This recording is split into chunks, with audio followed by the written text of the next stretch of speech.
Next topic हमारा होगा examples में, जहां पर हम डेसिमल एक्सपेंशन निकालेंगे किसका, रेशनल नंबर्स का। पहला एग्जाम्पल बोलेगा एग्जाम्पल नंबर,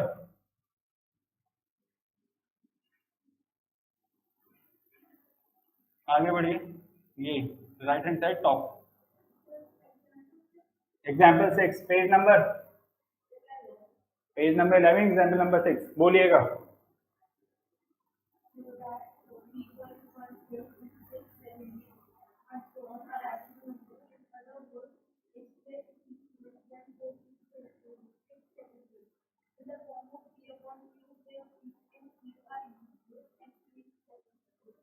हमें ये डेसिमल एक्सपेंशन दिया गया है, हमें ये बोला गया है इसको हमें किस फॉर्म में रिप्रेजेंट करना है, पी अपॉन क्यू की फॉर्म में रिप्रेजेंट करना है। बोला सीधे सीधे ये नहीं गया है, सीधे सीधे क्या बोला गया है कि ये शो करो कि ये क्या है, रेशनल नंबर। अब मुझे पता है कि कोई भी नंबर रेशनल नंबर कब कहलाता है, जब उसे मैं पी अपॉन क्यू की फॉर्म में रिप्रेजेंट कर सकता हूं, जहां पे क्यू नहीं होना चाहिए किसके इक्वल, जीरो के।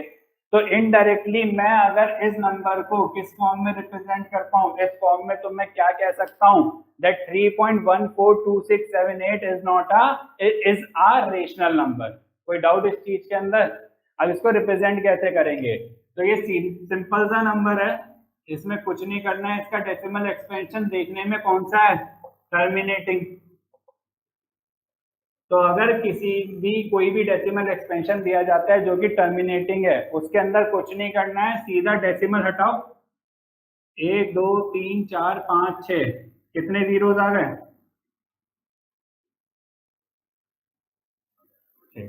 तो ये क्या हो गया, इस नंबर को किस फॉर्म में लिख दिया मैंने, पी अपॉन क्यू की फॉर्म में लिख दिया। तो अब क्या ये रेशनल नंबर है या नहीं है, q is not equal to zero. कोई डाउट इस चीज के अंदर? तो अगर टर्मिनेटिंग डेसिमल एक्सपेंशन आता है और उसको पूछा जाता है कि आप इसको प्रूव करो that it is a rational number, the only thing that you need to do is to represent it in the p upon q form where q is not equals to zero। और उसको करने का तरीका क्या है कि decimal हटाओ, count करो डेसिमल के बाद कितनी डिजिट है, उतने ही जीरो नीचे लगा दो, लेकिन 1 के साथ। कोई डाउट, करिएगा।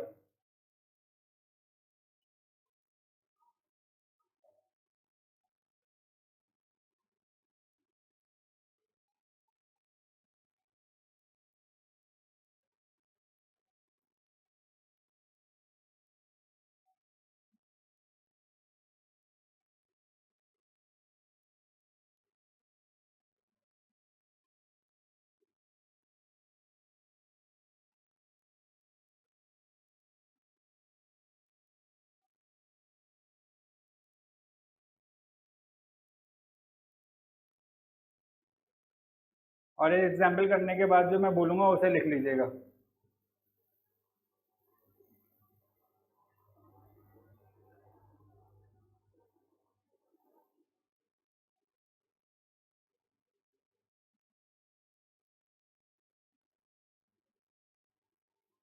हो गया? इसके नीचे ना लिखें, इसके ऊपर लिखें, एग्जाम्पल के ऊपर, representation of terminating decimal expansion, representation of terminating decimal expansion into p upon q form where p q is not equals to zero। हो गया ये वाला एग्जाम्पल। अब इसके बाद नेक्स्ट हेडिंग आएगी representation of non terminating recurring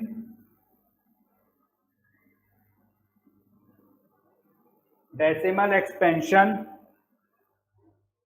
into p upon q where q is not equals to zero। expansion into p upon q where q is not equals to zero। Example number 5 के बाद सीधा 7, 6 के बाद 7। हाँ ठीक है, बोलिए।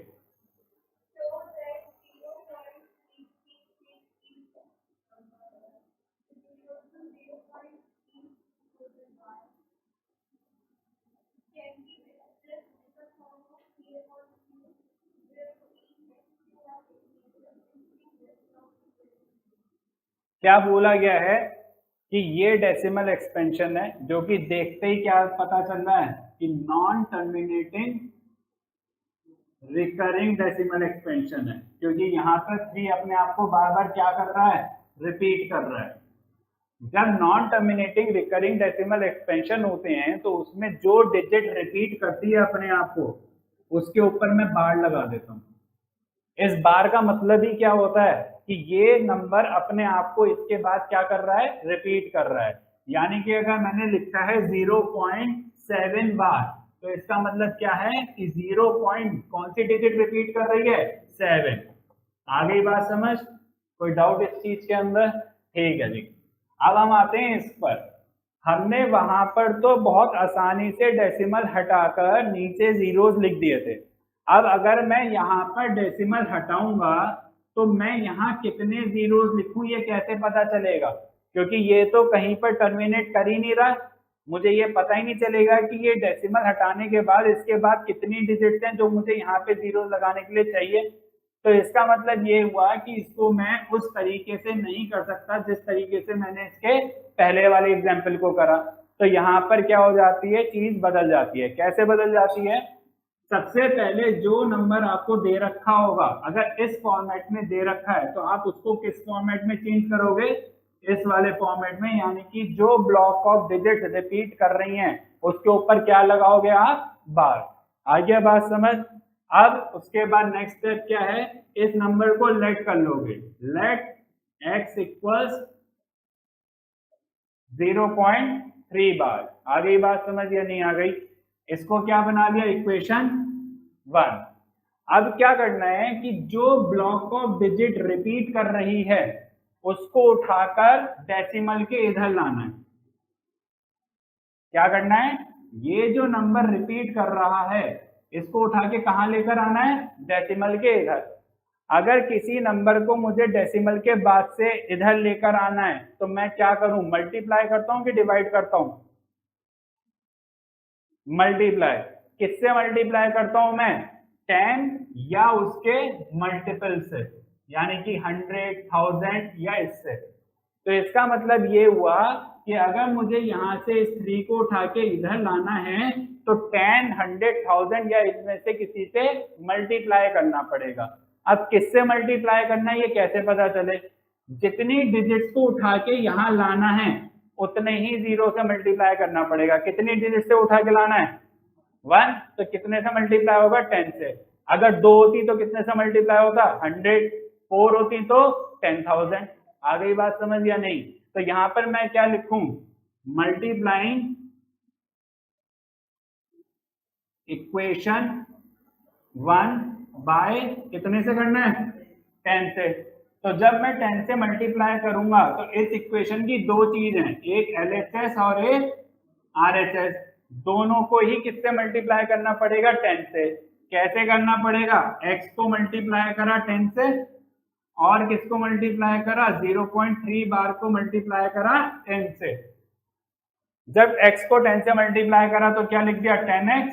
और इसके लिए क्या लिखना पड़ेगा, एक 3 उठकर इधर आ जाएगा और फिर क्या रह जाएगा, सही बात है कि नहीं? क्योंकि इसका मतलब क्या है, ये रिपीट करता रहेगा आगे। हमने इसमें से केवल 10 से मल्टीप्लाई करा तो एक ही तो 3 उठकर यहाँ आएगा, बाकी 3 तो वहीं रह गए। तो हमारा काम बस इतना था। तो ये इक्वेशन मेरे लिए क्या हो गई, 2। कोई डाउट यहाँ तक?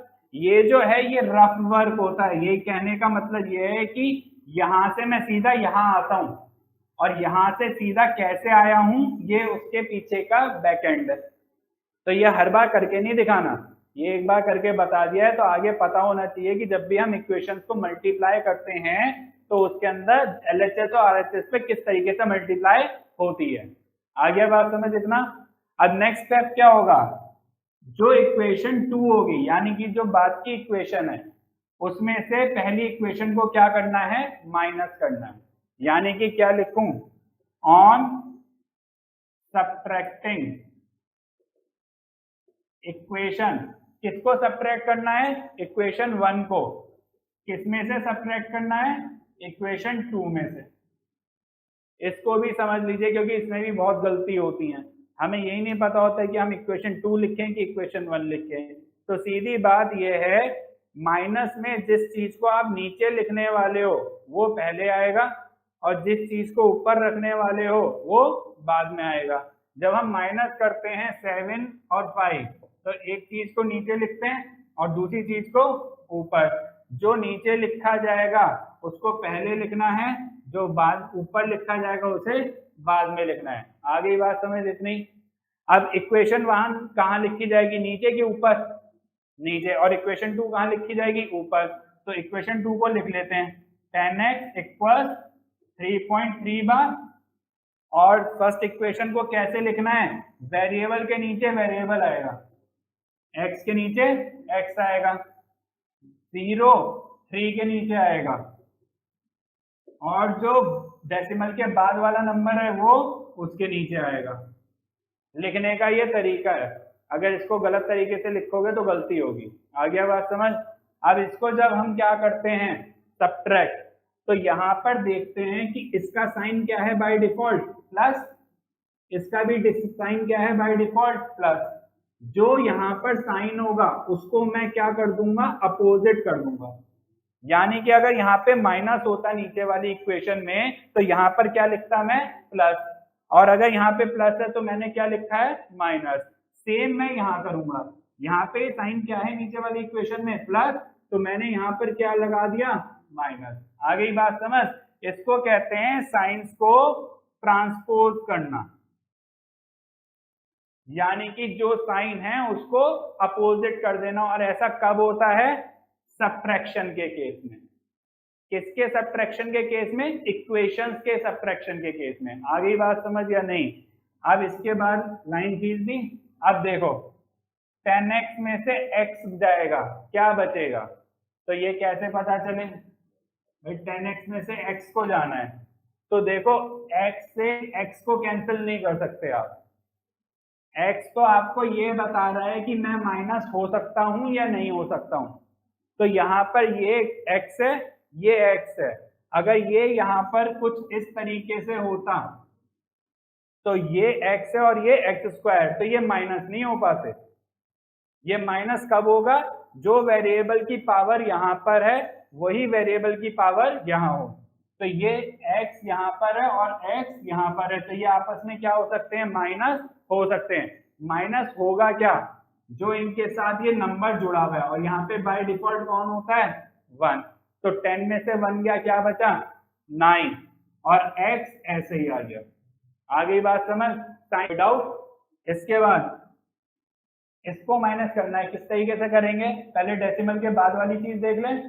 तो 3 बार तो कट गया, अब 3 3 3 जितनी बार रिपीट करेगा उतना ही 3 3 नीचे रिपीट करेगा, तो यानी कि सारे के सारे 3 एक दूसरे से क्या हो गए, माइनस हो गए। अब बचा ये वाला, 3 में से 0 गया, क्या बचा, 3। आ गई बात समझ या नहीं आ गई, कोई डाउट इस चीज के अंदर। अब इसको आगे किस तरीके से लिख दूं, x इक्वल्स 3/9, 9 नीचे चले जाएगा या नहीं चले जाएगा। जब इक्वेशन में मल्टीप्लाई से दूसरी साइड लेकर जाते हैं तो किस में जाता है, डिवाइड में जाता है या नहीं। अब इसको क्या कर दें, 3 1 जा 3, 3 3 जा 9, तो x किसके इक्वल हो गया, और x मैंने माना किसे था,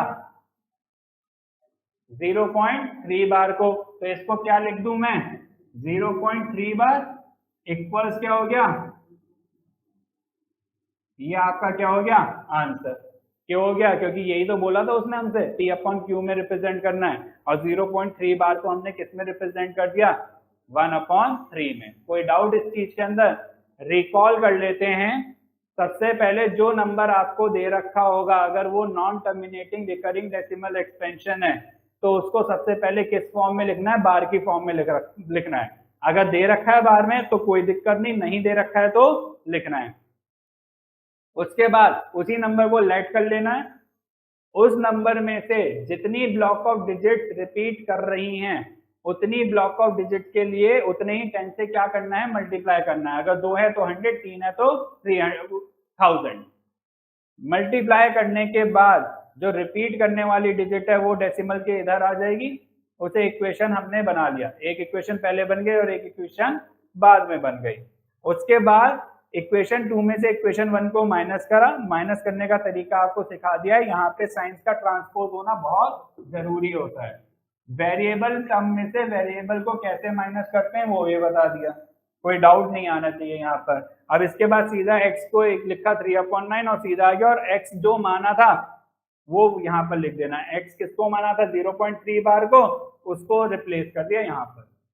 आ गया समझ या नहीं आया? तो ये तरीका है क्या, non terminating decimal recurring decimal expansion को किस फॉर्म में रिप्रेजेंट करने का, P/Q फॉर्म में करिएगा।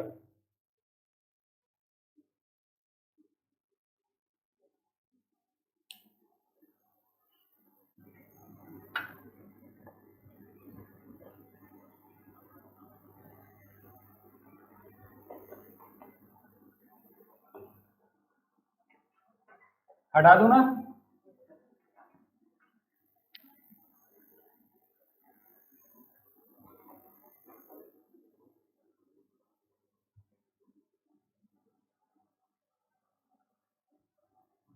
नेक्स्ट एग्जांपल,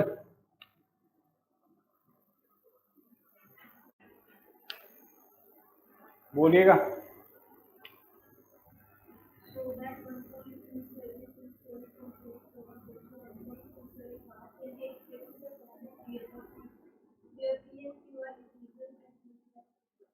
सेम कंसेप्ट, कौन सा डेसिमल एक्सपेंशन है, non terminating recurring decimal expansion, जिसको ऑलरेडी उन्होंने बता दिया है that it can be written in the form of 1.27 का बाद। अब आपको इसे किस फॉर्म में रिप्रेजेंट करना है, P/Q फॉर्म में, where Q should not be equal to 0। सबसे पहला स्टेप क्या था, लेट x इक्वल्स 1.27 बार, ये इक्वेशन आपके लिए 1 हो गई। अब दूसरा काम क्या था कि डेसिमल के बाद जो डिजिट्स रिपीट कर रही हैं उनको किधर लेकर आना है, डेसिमल के इधर। कितनी डिजिट्स हैं, 2, किससे मल्टीप्लाई करूं, 100 से। तो क्या लिखें, ऑन मल्टीप्लाइंग इक्वेशन 1 बाय 100, और बाय डिफॉल्ट क्या हो जाएगा, ये 100x, और यहाँ पे 100 से मल्टीप्लाई करूंगा तो 27 उठकर इधर आ जाएगा, 1 पहले से है तो क्या हो जाएगा 127.27 बार। सही बात। इक्वेशन 2, नेक्स्ट स्टेप क्या है, सब्ट्रैक्शन। इक्वेशन 1 किस में से सब्ट्रैक्ट करनी है, इक्वेशन 2 में से। तो क्या लिखें, ऑन सब्ट्रैक्टिंग इक्वेशन, पहले कौन सी आएगी जिसको नीचे लिखना है, फ्रॉम, फिर कौन सी आएगी जो ऊपर लिखी जाएगी। इक्वेशन 2 को ऊपर लिखे 100x इक्वल्स 127.27 बार, और दूसरी वाली को ध्यान से देखकर लिखना है। x किसके नीचे लिखा जाएगा, x के नीचे। 1 किसके नीचे लिखा जाएगा, 127 में 1 के नीचे। यहां से मत लिखना, आ गया समझ। 0.27 बार एज इट इज। कोई डाउट यहां तक? इसके बाद साइन को क्या करना है, ट्रांसपोज, माइनस माइनस, क्योंकि इन दोनों के पास क्या है, प्लस प्लस। 100x में से x जाएगा, कितना बचा 99, और साथ में x, तो 0.27 बार और 0.27 बार तो गए। 127 में से 1 गया, क्या बचेगा 126। अब x को क्या लिख सकता हूं, 126 अपॉन, अब देखो क्या ये डिवाइड हो रहा है, 3 से जाएगा, 3 4 12, 3 2 6, 3 3 9, 3 3 9। फर्दर जा रहा है क्या, एक बार और, 3 1 3, 3 4 12, 3 1 3, 3 1 3, आगे जाएगा और नहीं। तो x इक्वल्स क्या हो गया 14/11, और x को माना क्या था मैंने 1.27 का बार, तो ये किसके इक्वल हो गया 14/11, और ये आया कहां से, फ्रॉम इक्वेशन 1। कोई डाउट इस चीज के अंदर, करिएगा।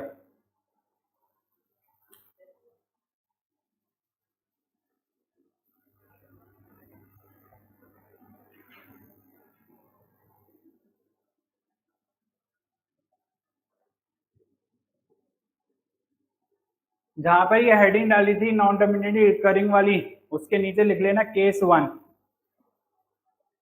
एग्जाम्पल 7 से पहले जहां लिखवाया था ना representation of non terminating recurring decimal expansion into P upon Q, उसके नीचे लिख लेना एग्जाम्पल से पहले केस 1।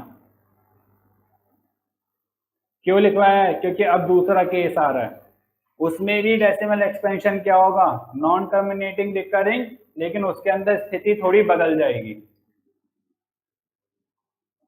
एग्जाम्पल नंबर क्या है? 9 हो गया सबका? बोलिएगा एग्जाम्पल नंबर 9।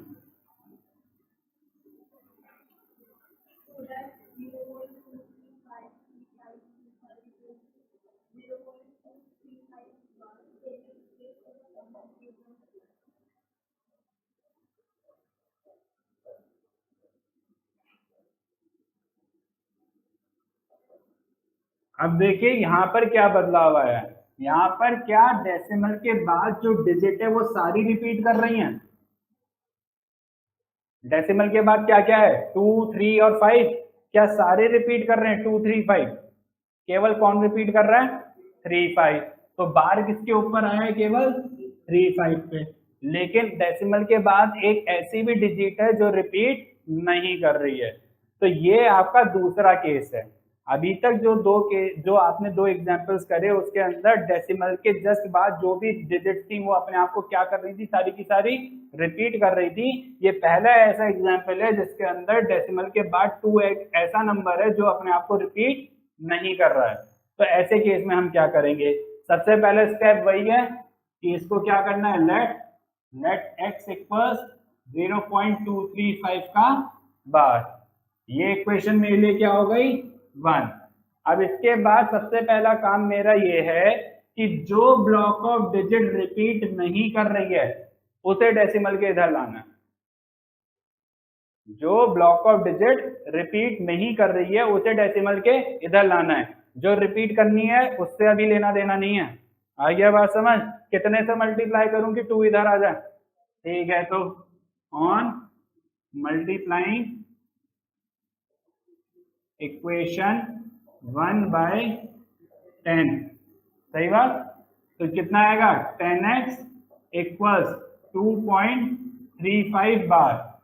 अब मुझे एक बात बताओ, क्या ये नंबर वैसा नहीं हो गया जैसा पिछले वाले एग्जाम्पल में कर रहे थे कि डेसिमल के जस्ट बाद नंबर क्या कर रहा था? रिपीट कर रहा था। है या नहीं है वैसा? तो बस अब यहां से सारे वही स्टेप करने हैं जो पहले करे थे। ये इक्वेशन आपके लिए क्या हो गई? 2। अब इस वाली इक्वेशन को भूल जाओ, इस इक्वेशन का कोई काम नहीं है अब आगे तक के लिए, क्योंकि इस इक्वेशन से हमने क्या बना ली? वो इक्वेशन बना ली जिसपे हम अभी तक काम कर रहे थे। अब इसके अंदर मेरा काम क्या है? जो डेसिमल के बाद वाली डिजिट से जो रिपीट कर रही हैं उनको इधर लेकर आना। किससे मल्टीप्लाई करूं? 100 से। लेकिन कौन सी इक्वेशन में मल्टीप्लाई होगा? 2 में कि 1 में? 2 में। 1 से कोई मतलब नहीं है। तो क्या लिखा जाए? On multiplying equation 2 bye 100, 10x को अगर 100 से मल्टीप्लाई करूंगा कितना बनेगा? 1000x। और 2.35 बार को 100 से मल्टीप्लाई करूंगा क्या बनेगा? 235.35 बार। सही बात है या नहीं? अब ये इक्वेशन क्या हो गई? नेक्स्ट स्टेप क्या था? सब्ट्रैक्शन। लेकिन किसे सब्ट्रैक्ट करेंगे? 2 और 3 को करेंगे कि 1 को लेकर आएंगे? 2 और 3 को, क्योंकि 1 से तो कोई मतलब ही नहीं है। 1 तो हमारे लिए केवल किस काम के लिए थी? उसको इस इक्वेशन में कन्वर्ट करने के। बाकी काम किस पर होगा? इन्हीं पर। तो यानी कि क्या लिखें? On subtracting. कौन सी इक्वेशन को नीचे लिखना है? सब्ट्रैक्शन में किसको नीचे लिखना है? थोड़ा तेज बोला करो। 2। और कौन सी ऊपर आनी है? सही है। लिखने का तरीका क्या आएगा? पहले लिखा जाए 1000x इक्वल्स 235 डेसिमल 35 पे बार। उसके बाद कौन है? 10x इक्वल्स 2.35 बार। तो 10x कैसे लिखा जाएगा? सही है। और 2.35 बार कैसे लिखा जाएगा? साइन क्या है? पॉजिटिव माइनस साइन क्या है? पॉजिटिव माइनस कितना बचेगा? 1000 में से 10 जाएगा तो 990। आगे क्या रहा? x 35 बार तो गए। 235 में से 2 गया, क्या बचा? 233। और x इक्वल्स क्या हो गया? 233 अपॉन 990। क्या ये कटेगा? पता नहीं, बड़ा नंबर है लेकिन नहीं कटेगा ये। कोई डाउट इसके अंदर? अब इसके बाद क्या है? x को क्या माना था मैंने? बोलो, x को क्या माना था? तो यानी कि x की जगह क्या लिख दिया जाए? 0.235 बार इक्वल्स 233 अपॉन 90। और ये कहां से लिखा हमने? From equation 1। किसी को डाउट? बस यहाँ पर कितना चेंज था? एक स्टेप का चेंज था। अगर यहीं पर ये नंबर ले देता मैं 2.4512, तो इसमें आप क्या करते? कितने से मल्टीप्लाई करते? पहले 100 से। क्यों? क्योंकि यहाँ पे दो ऐसी डिजिट्स हैं जो रिपीट नहीं कर रही हैं। उसके बाद फिर उस इक्वेशन को फिर से किससे मल्टीप्लाई करते? 100 से। क्यों? क्योंकि अब दो ऐसी डिजिट्स हैं जो अपने आप को रिपीट कर रही हैं। कोई डाउट? करिएगा।